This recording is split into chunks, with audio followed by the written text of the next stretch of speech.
જય માતાજી, હર હર મહાદેવ। કેમ છો બધા? પથારીમાં સૂતા સૂતા ઓમ નમઃ શિવાય બોલવાથી શું થાય છે?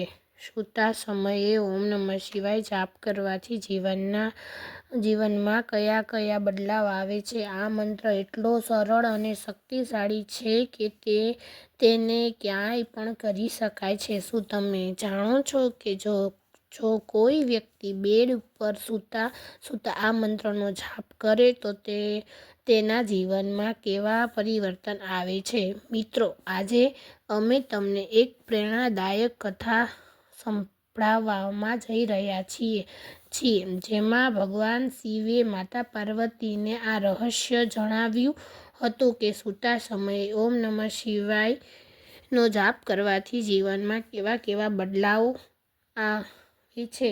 મિત્રો, જો તમે ખરેખર ભગવાન શિવના સાચા ભક્ત છો તો કોમેન્ટમાં જરૂર લખજો હર હર મહાદેવ અને આ વિડીયો લાઈક કરવાનું ભૂલશો નહીં। હે ભગવાન શિવ, જે પણ આ ભક્ત આ વિડીયોને લાઈક કરશે અને ચેનલને સબસ્ક્રાઈબ કરશે તેનું જીવન ખુશીઓથી ભરી દેજો। ચાલો મિત્રો, શરૂ કરીએ તે પવિત્ર કથાની જેમાં છુપાયેલા છે ગ્રહણ રહસ્યો। તે પહેલાં શિવ ભક્તોને વિનંતી છે કે વિડીયોને અંત સુધી જોજો જેથી તમને પૂર્ણ જ્ઞાન મળી શકે। કારણ કે વધુરું જ્ઞાન વિષ સમાન છે। વાત તે સમયની છે જ્યારે કૈલાસ પર્વત ચાંદનીમાં નહાયેલો હતો। હિમાલયની ટોચ શાંત હતી અને ઠંડી હવાઓ ભગવાન શિવની જટામાં રમતી હતી। ભગવાન શિવ ધ્યાનમાં લીન હતા અને માતા પાર્વતી તેમની નજીક બેઠા હતા। પણ આજે માતાનું મન કંઈક અશાંત હતું। તેમના ચહેરા ઉપર ગ્રહણ ચિંતાઓની રેખા હતી। શિવ પોતાની ત્રીજી આંખ ખોલી અને મુસ્કુરાતા કહ્યું, હે દેવી, શું વિચાર કરી રહ્યા છો? તમારું મન આજે ચંચળ કેમ છે? માતા પાર્વતીએ હાથ જોડ્યા અને વિનમ્ર સ્વરમાં કહ્યું, હે નાથ, એક પ્રશ્ન મારા મનમાં વારંવાર કુરેતી રહ્યો છે। ઘણા દિવસથી આ સવાલ મને પરેશાન કરી રહ્યો છે। જો તમારી આજ્ઞા હોય તો હું પૂછું? મહાદેવ શાંત સ્વરમાં બોલ્યા, સંકોચ શું કરો છો? પૂછો।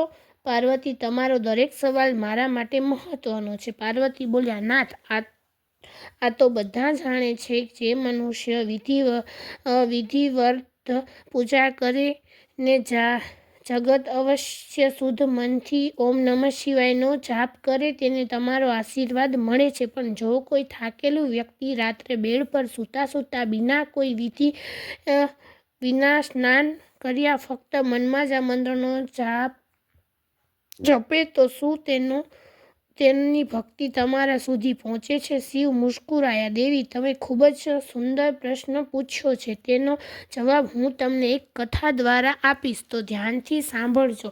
કારણ કે આ કથામાં ન માત્ર તમારા સવાલનો જવાબ છુપાયેલો છે એ પણ જણાવવામાં આવશે કે સૂતા સમયે ઓમ નમઃ શિવાયનો જાપ કરવાથી શું બદલાવ આવે છે।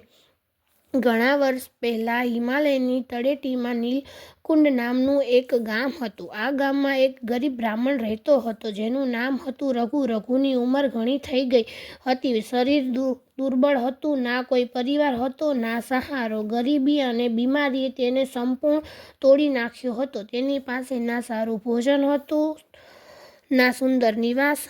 એક તૂટેલી ફૂટેલી ઓરડીમાં તેનું જીવન વિતાવી રહ્યો હતો। પણ તેની પાસે એક અનમોલ સંપત્તિ હતી, તેની શિવ ભક્તિ।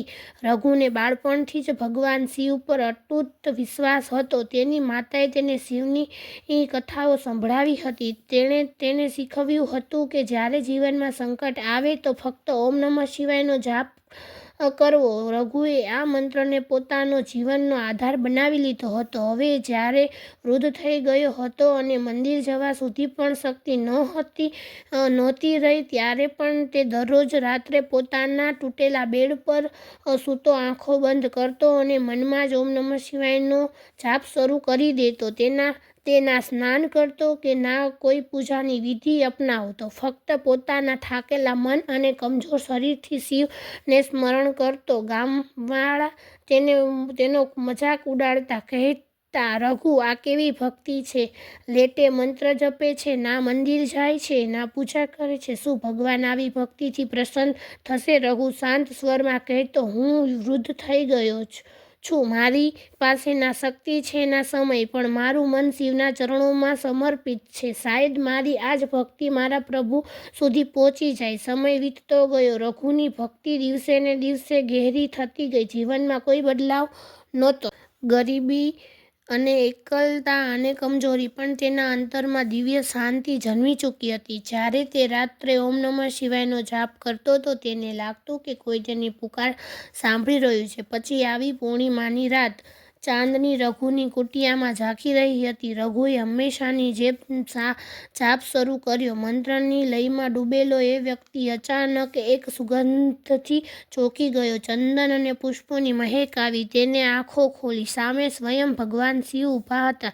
તેમનું મસ્તક ચંદ્રમાંથી સુશોભિત હતું. ગંગા તેમની જટાઓમાંથી વહી રહી હતી. રઘુ કામતા સ્વરમાં બોલ્યો, હે પ્રભુ, શું આ સ્વપ્ન છે? શિવ બોલ્યા, રઘુ, આ સ્વપ્ન નથી. તે મને શરીરથી નહીં, પણ મન અને આત્માથી પોકાર્યો છે. તારો દરેક જાપ મારી પાસે પહોંચ્યો છે. હવે તારા બધા પાપ કપાઈ ગયા છે.